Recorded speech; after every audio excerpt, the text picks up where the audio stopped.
Hi అండి, welcome back to our channel Greeshma vlogs. ఈరోజు special recipe వచ్చేసి మస్కా బన్. దీని స్టఫింగ్ ఎలా చేసుకోవాలో సింపుల్గా ఈజీగా చెప్తాను. అది కూడా మన ఇంట్లో విరిగిపోయిన పాలు ఉంటాయి కదా, వాటిని పారేస్తూ ఉంటాము. అది పారేయకుండా ఆ విరిగిన పాలతో ఎలా చేయాలో ఈరోజు చూపిస్తాను. నార్మల్గా విరిగిన పాలలో మనం కొంచెం పంచదార వేసుకొని స్వీట్ లాగా తింటూ ఉంటాము. అలాగా బోరింగ్ రెసిపీ కాకుండా ఇలాగ యూనిక్గా ఒకసారి ట్రై చేయండి. ఇప్పుడు స్టవ్ ఆన్ చేసుకొని విరిగిన పాలు ఉంటాయి కదా, ఒకసారి మరిగించుకోవాలి. ఇవి ఇలాగ పన్నీర్ లాగా తయారవడానికి కొంచెం వెనిగర్ లేకుంటే నిమ్మరసం వేసుకొని బాగా కలుపుకోవాలి. ఈ పాలు ఒక 5 నిమిషాలు మరిగిన తర్వాత మాత్రమే మనం నిమ్మరసం లేకుంటే వెనిగర్ వేసుకొని చక్కగా పన్నీర్ లాగా పాలని విరగొట్టుకోవాలి. నేను ఇక్కడ నిమ్మకాయ రసంలో కొంచెం వాటర్ యాడ్ చేసి పాలలోకి మిక్స్ చేశాను. ఒక్క 2 మినిట్స్ బాగా మరిగించిన తర్వాత మనకి చక్కగా పన్నీర్ లాగా విరిగిపోతాయి. ఈ రెసిపీ మీరు ఒక్కసారి ట్రై చేస్తే మళ్ళీ ఇదే చేస్తారు. ఎందుకంటే క్రీమీగా చీజీగా చాలా టేస్టీగా ఉంటుంది. అలాగే దీని ప్రాసెస్ కూడా ఎక్కువ టైమింగ్ కూడా పట్టదు. ఒక్క 2 మినిట్స్ బాగా మరిగించిన తర్వాత మనకి పాలు అయితే ఇలాగా విరుగుతూ ఉంటాయి. మీకు అప్పటికి పాలు విరగలేదంటే ఇంకో కొంచెం నిమ్మరసం లేకుంటే వెనిగర్ యాడ్ చేసి బాగా విరగొట్టాలి. ఇదిగోండి, ఇక్కడ చూపిస్తున్న విధంగా మిల్క్ అండ్ వాటర్ ఇలాగా సపరేట్ అయిపోవాలి. ఇదే కరెక్ట్గా పన్నీర్ లాగా విరగొట్టుకోవాలి. ఇప్పుడు ఒక మంచి క్లాత్ తీసుకొని దాంట్లోకి ఇలాగా స్ట్రైన్ చేసుకోవాలి. మనకి పన్నీర్ సపరేట్ అయిపోతుంది. సపరేట్ చేసిన తర్వాత వాటర్ని పడేసి అలాగే మళ్ళీ కూలింగ్ వాటర్ని పన్నీర్లోకి యాడ్ చేసుకొని 1-2 సార్లు మంచిగా వాష్ చేసుకోవాలి.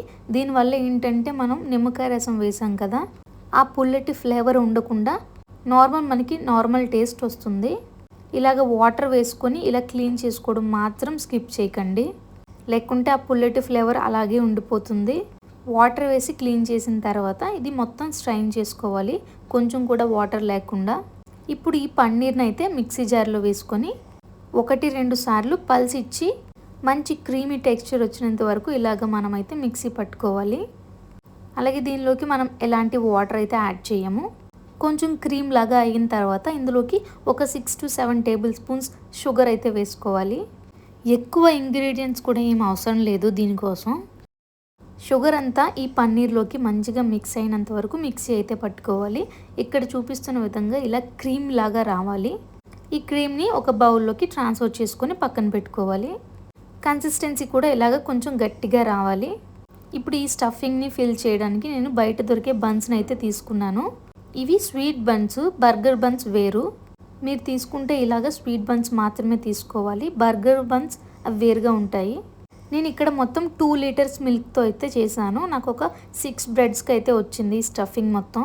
ఫస్ట్ బ్రెడ్ని అయితే బయటికి తీసుకొని మధ్యలోకి అయితే కట్ చేయాలి. మీరు తీసుకున్న అన్ని బ్రెడ్స్కి మధ్యలో ఇలా ఘాట్లాగా పెట్టుకోవాలి. అలాగే పూర్తిగా విరగొట్టేయకండి, ఇలాగ సగంకి చిన్న అంచు ఉండేటట్టు ఇలా కట్ చేసుకోవాలి. మీకు టైం ఉంటే అలాగే ఇంకా కొంచెం హెల్తీగా తినాలి అంటే ఇంట్లో కూడా మీరు బ్రెడ్ మేక్ చేసుకోవచ్చు. క్విక్ అండ్ ఈజీగా ఉండటానికి నేను బయట కొన్న బ్రెడ్స్ని అయితే ఇక్కడ చూపిస్తున్నాను. ఇప్పుడు ఒక 2 టేబుల్ స్పూన్స్ మనం చేసుకున్న ఈ క్రీమ్ చీజ్ని అయితే మధ్యలోకి ఇలాగ పెట్టుకొని మొత్తం కోట్ చేయాలి. ఒక స్లైస్కి రాస్తే సరిపోతుంది. 2 టేబుల్ స్పూన్స్ ఇలాగ రాసుకుంటే కరెక్ట్గా సరిపోతుంది. స్వీట్ కూడా కరెక్ట్గా ఉంటుంది. 2 లీటర్ మిల్క్కి నాకు ఇక్కడ 6 బన్స్కి అయితే కరెక్ట్గా స్టఫింగ్ పట్టింది. మీ ఇంట్లో పాలు ఎప్పుడైనా విరిగిపోయి ఉంటే బోరింగ్ రెసిపీలు కాకుండా ఇలా ఇంట్రెస్టింగ్గా ఒకసారి ట్రై చేయండి. ట్రై చేసి ఉంటే మీ ఫీడ్బ్యాక్ కమెంట్లో ఖచ్చితంగా చెప్పండి. ఈ వీడియో మీకు నచ్చింది అనుకుంటే ఒక లైక్ చేసి మరిన్ని ఇలాంటి వీడియోస్ కోసం మన ఛానల్ని సబ్స్క్రైబ్ చేయండి. ఇంకో వీడియోతో మళ్ళీ కలుద్దాం. అంతటి వరకు బాయ్.